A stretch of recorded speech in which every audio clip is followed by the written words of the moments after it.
Hey y'all, welcome back to Heretics Bible Study. One of the most fascinating references to gemstones in the Bible is found in the description of the high priest's sacred breastplate. Chapter 28 of the book of Exodus gives us a detailed description of this breastplate of judgment.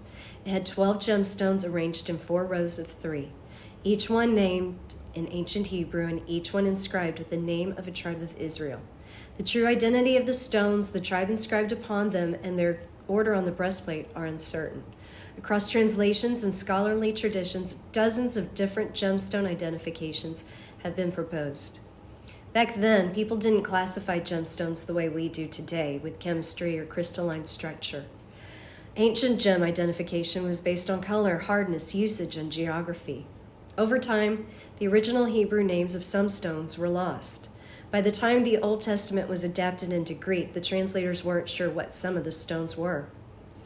Later Latin translations inherited this ambiguity. They made their best guesses, which further contributed to the uncertainty around these gemstones. Which is why the terms used for these stones often sound archaic or poetic. These old words carry a certain mystery and depth that can spark the imagination. Our study focuses on the NIV, KJV, and Dewey Rhymes. Between those 3 versions, there are 5 stones listed by their archaic names: Sardius, smaragd, carbuncle, chrysolite, and ligurius. These names aren't just labels. They hold stories, symbolism, and layers of meaning from ancient cultures, myths, and beliefs. They help us see the spiritual and poetic richness behind what might otherwise seem like just a list of old stones. Here are the 5 ancient stone names we found in our comparative study.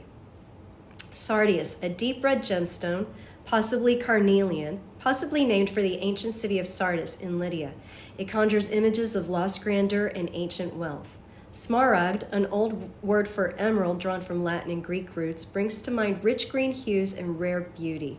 Carbuncle, once used to describe a deep red gemstone like garnet, but over time also came to refer to a fiery skin boil, an example of how language evolves.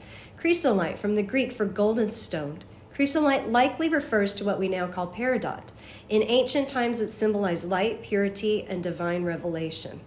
Ligurius, a mysterious term used in older translations like the Dewey Rhymes. Possibly linked to ancient Latin names or regions, its true identity remains uncertain.